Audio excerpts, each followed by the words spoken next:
Encontré el video, o sea, el libro en sí interesante porque, o sea, nunca he leído el Antiguo Testamento, pero nunca había visto un profeta que fuera como querer hacer lo que Dios no le decía.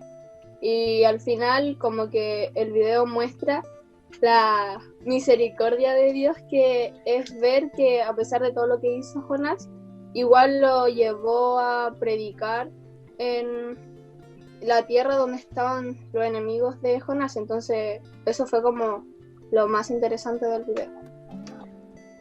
¿Tú, Connie?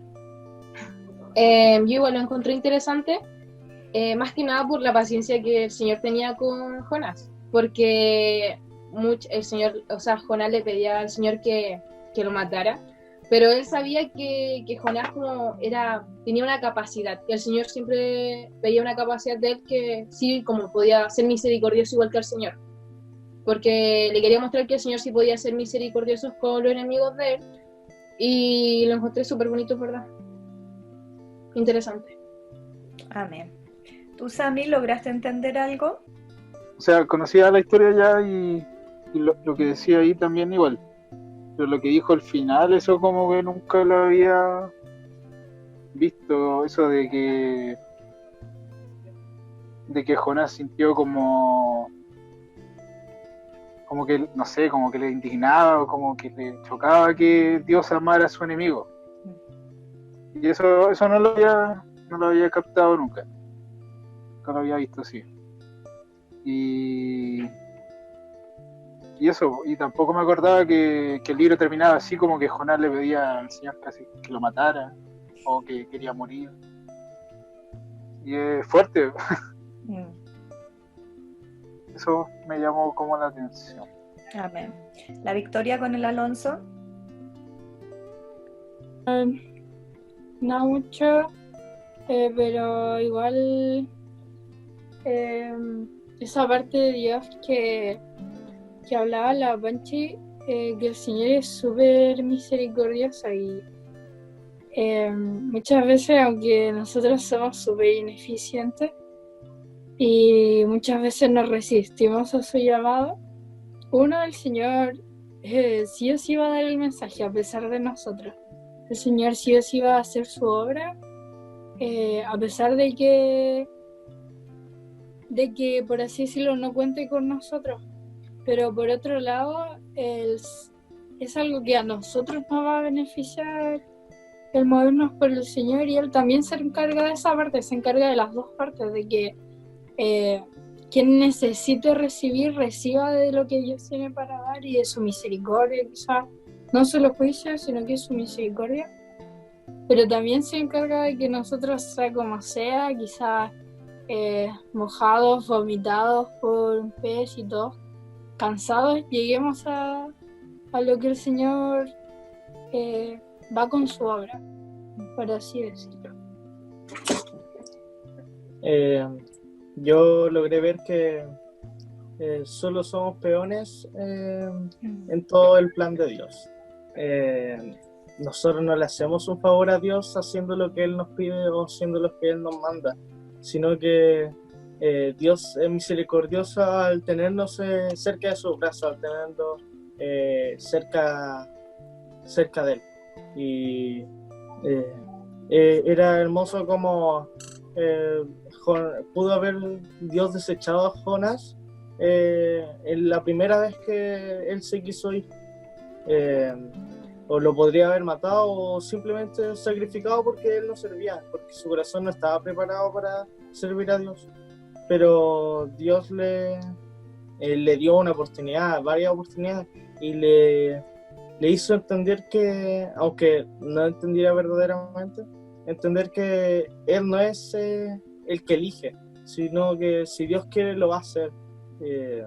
Sea bueno o malo, el plan de Dios está ahí, y un peón quiera moverse o no lo va a hacer porque Dios lo está moviendo. Amén. Amén. Antonella. Me parece, o sea, me gusta el libro porque como demuestra que Dios es misericordioso y todo eso, y que le da una y mil veces oportunidades, y sigue creyendo en él, en que él tiene que llegar a Ninivita y a dar su predicar y todo eso. Entonces me gusta de que, o sea, cada libro demuestra de que Dios es misericordioso, pero siempre me sorprende ver la misericordia de Dios una y otra vez. Pero siendo sincera, como que me parece, o sea, antes me parecía como poco creíble el libro, por lo que decía y todo eso, entonces a veces trato como de decir, no, pero si en verdad pasó, pero igual siento como que a veces me cuestiono así, de decir, esto de verdad habrá pasado y todo eso, pero me gusta el libro. Amén. Ruth, ¿algo que comentar o no pudiste ver nada, entender nada? Sí, sí ¿Ya? entendí. ¿Ya? La Ruth ahora. O sea, la verdad es que vi muy poco el video porque se me queda mucho pegado, pero de lo que decían los chiquillos y de lo que sé, es que yo creo que la historia de Jonás te hace sentir de que te recuerda lo porfiado que es uno, como te humaniza eso, te acuerdas de lo porfiado que uno puede llegar a ser y ha sido, y Dios en ese momento no te entrega tus caminos, porque en el sentido de que en ese momento Jonás podría haberse ido totalmente a Tarsis, creo que Claro. es lo que alcancé a notar, pero Dios igual hizo que se arrepintiera de eso, lo hizo de pasar un proceso gigante en un pez, para que cumpliera lo que el Señor le había dicho, cuál era el propósito de él, que era entregar a Nínive el Evangelio. Eso. Amén. ¿Con Ifrán? Bueno, igual los chiquillos han dicho hartas cosas y concuerdo en todo eso, todo lo que Dios dice acerca de nuestra necedad, y creo que también nos representa, o al menos a mí, me representa mucho porque en el fondo Jonás se enojaba porque el Señor lo mandaba a predicar, pero sabía que esa predicación o ese mensaje de arrepentimiento hacia los ninivitas iba a traer misericordia por parte de Dios. Entonces en el fondo era así como, pero ¿por qué? Como que casi ellos no merecían la misericordia de Dios. Y eso para mí igual es como impresionante, porque muchas veces nosotros tenemos enemigos, quizás no así como personales o qué sé yo, o personas que realmente nos han dañado, y el Señor nos manda a perdonar, nos manda a hacer misericordia, o ni siquiera nosotros, sino que Dios quiere hacer misericordia. Y muchas veces somos nosotros los que nos oponemos porque decimos, ¿cómo va a hacer misericordia el Señor con esa persona que quizás nos ha hecho tanto daño? Y que realmente no que haya robado una goma, una cosa insignificante, sino que realmente para nosotros no merece misericordia. Y a lo que no, al menos a mí me llamaba el Señor es a eso, a que Él sí o sí, como sea, va a hacer su voluntad y que Él va a tener misericordia. Una de las cosas que no me acordaba, por ejemplo, que recordé ahora con el video, es que él le había profetizado a Jeroboam a su favor. No lo tenía en mi retina. A mí me llama mucho la atención la historia de Jeroboam siempre, pero como que nunca me cayó la teja de que uno de los profetas era Jonás, uno de los que le profetizó a favor. Creo que nunca hice la relación, que era el mismo Jonás que está en la ballena después. Y Amos es el profeta que revierte la profecía y le dice, no, vas a ser derrotado, no vayas a la guerra. Entonces uno comienza, claro, como dice el video, desde antes, ¿quién era Jonás? O sea, ¿qué era lo que había en su corazón? Se movía de acuerdo a lo que él consideraba, a lo que él quería. En el fondo era un hijo de Dios que hacía lo que quería. Por eso yo les decía al comienzo, va a haber algunos de nosotros que vamos a odiar a Jonás, otros los vamos a amar y otros nos vamos a sentir Jonás. Porque hay momentos o etapas en nuestra vida donde hacemos lo que queremos, donde aun cuando sabemos qué es lo que Dios dice y qué es lo que Dios nos demanda, terminamos haciendo lo que queremos. Muchas veces con situaciones mundanas, muchas veces con situaciones de amistades. Y yo recordaba hoy día en la tarde que yo tuve una amiga, pero así, amiga, pues súper de confianza, éramos las que nos contábamos todo y salíamos a carretear juntas y siempre andábamos, éramos compañeras de curso en el colegio, andábamos para arriba y para abajo juntas, y yo me enteré como a los 2 o 3 años de amistad, como a los 3 años de amistad, yo me enteré que ella era evangélica. Y era con la que yo carreteaba, fumaba, era más seca que yo para los garabatos. Y era una persona igual a mí, que no tenía ningún conocimiento del Dios vivo, porque yo era católica. Y me enteré porque me invitó, porque en la iglesia le cantaban el cumpleaños feliz a los que estaban de cumpleaños y tenía que echar monedas de acuerdo a los años que cumplían. Y por eso me enteré que ella era evangélica. Entonces, a veces nuestras actitudes, nuestras formas de comportarnos son completamente contrarias a lo que Dios ha establecido. Y somos conscientes de eso, de cómo somos en el colegio, en la universidad, en el trabajo, y a lo mejor nadie se imagina que tú vas a una iglesia, que salís a predicar a las calles. A lo mejor hay entornos en los cuales tú te manejas donde nadie pensaría que tú has tenido un encuentro con Dios. Y Jonás era así, po. Jonás era de ese tipo de persona. Era israelita, pero de ahí a que fuera profeta, con ese carácter, era una persona sumamente terca. Oye, si Dios le dice anda para Nínive y se va para Tarsis, se va para el otro lado. Es como que Dios te diga ándate a Iquique y tú tomas un bus para Puerto Montt. O sea, nunca vaya a llegar. No tendríais que darle la vuelta al globo terráqueo para llegar en esa dirección a Iquique. Completamente terco, ¿no? Entonces, cuando uno piensa en los profetas, uno piensa, hombres de Dios, sometidos, ¿cierto? Que se negaban a sí mismos, andaban con pieles de cabra. Sí, varios profetas eran así, pero eso no significa que siempre tenían un corazón inclinado a Dios. Jonás es una muestra de esto. De hecho, yo considero a Jonás como una de las personas bíblicas válidas para compararnos. Porque siempre nosotros tratamos de compararnos, no, es que pucha, yo estoy tan mal, porque no sé, pues no soy como Pedro, no soy como María, no soy como Pablo, no sirvo al Señor de esa manera. Ya, compárate con Jonás, te vayas a sentir súper bien. Es alguien bueno para compararse, porque el compadre era terco, era llevado a su idea, despreciaba, menospreciaba a la gente. Yo entiendo, para los israelitas, los de Nínive, es como que tú le digas a un judío hoy día que le vaya a predicar a un alemán.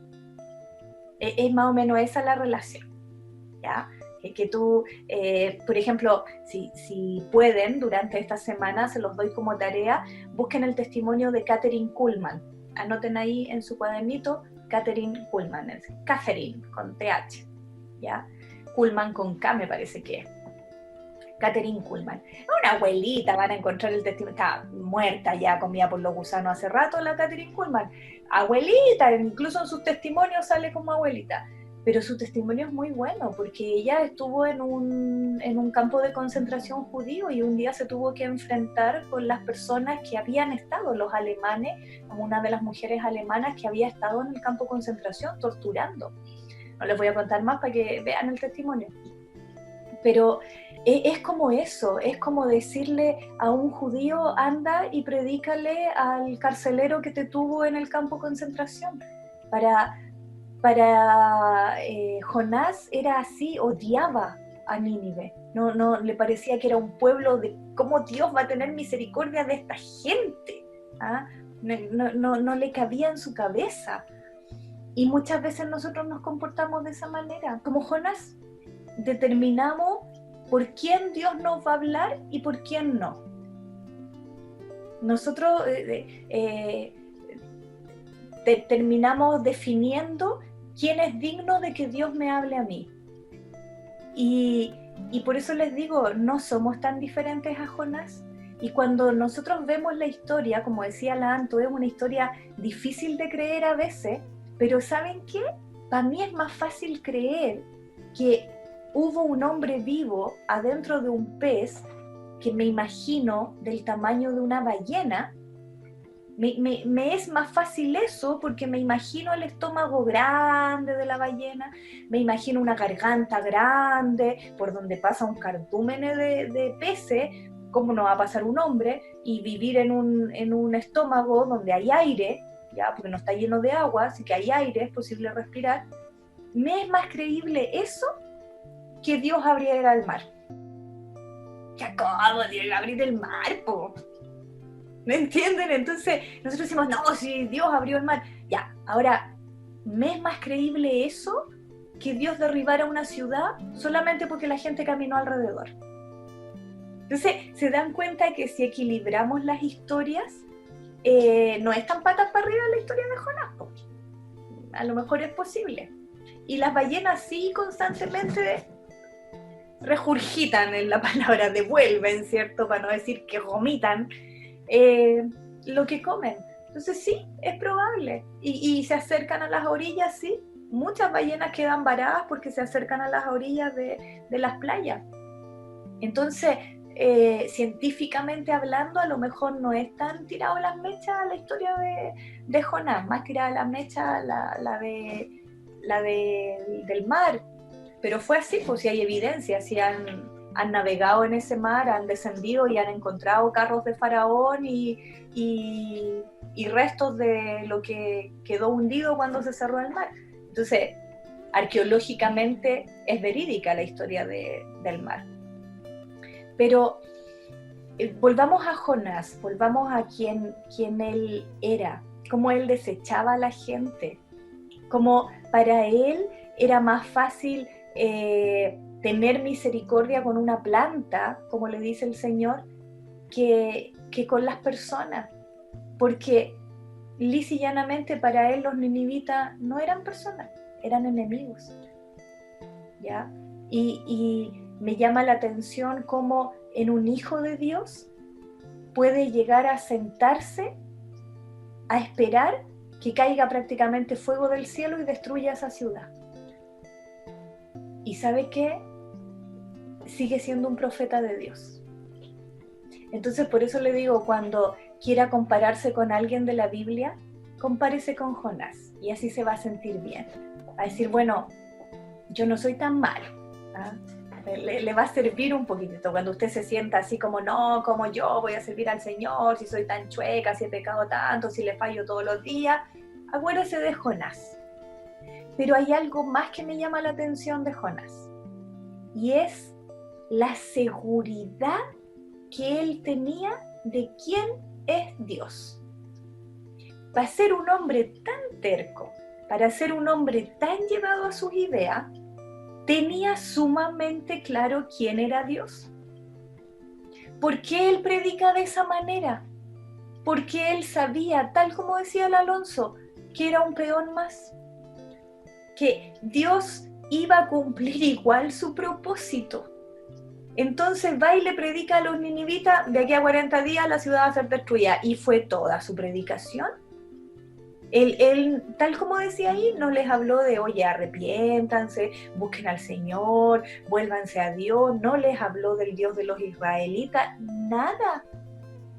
Sino que de aquí a 40 días Nínive va a ser destruida. Fue toda su prédica, caminó por las calles gritando eso. Y el rey lo escuchó y llamó a todos y nos vamos a purificar y nos vamos a limpiar. Y como dice ahí, cómo él tenía la certeza de que Dios los iba a perdonar. Si los estaba mandando a predicar es porque los iba a perdonar. Y ni siquiera nosotros tenemos esa certeza a veces. Habiendo conocido el amor de Dios, la misericordia de Dios, yo creo que las personas que son más tercas, las personas que son más duras de corazón, las personas que son más llevadas a sus ideas y que creen en Dios, tienen una visión más clara de Dios, porque se conocen. Yo les digo, yo me identifico con Jonás en una época de mi vida, una persona terca, una persona que menospreciaba al resto, una persona que desechaba muchas veces a la gente. Pero hoy día yo sé quién es Dios. y sé que Dios igual va a usar a ese terco, porque me usó a mí en ese tiempo, cuando mi corazón estaba duro, cuando mi corazón estaba enceguecido. Dios me usaba. Si nosotros somos completamente tercos en nuestro corazón, si nosotros somos desobedientes, porfiados, Dios nos puede seguir usando. ¿Por qué? Porque Él es soberano. Porque Él es el que dirige el juego. Si de verdad es súper buena la símil que hizo el Alonso. Oye, hay un tablero de ajedrez y eres tú quien decide qué pieza va a ocupar. Hay juegos, hay partidas de ajedrez donde algunos peones no se mueven, donde hay piezas que no se mueven, se quedan siempre en su mismo cuadradito. No siempre se mueven todas las piezas. Hay jugadas estratégicas donde tú mueves un peón y sacas a la reina o al rey y listo, jaque mate. Y eso somos, estamos ahí en el tablero de Dios, y si Dios nos quiere usar, bien, y si no nos quiere usar, bien también. Pero a veces pensamos que si somos mejores, que si nos portamos bien, que si hacemos esto, que si hacemos esto otro, Dios nos va a usar. Dios no necesita eso para usarte. No significa que no tienes que tratar de portarte bien. Tienes que tratar de hacer las cosas como Dios las dice, pidiéndole a Él que te dé la capacidad para hacerlo. Pero no por eso Dios te va a usar más o menos, porque Él usó a Jonás. Y de eso nos tenemos que acordar.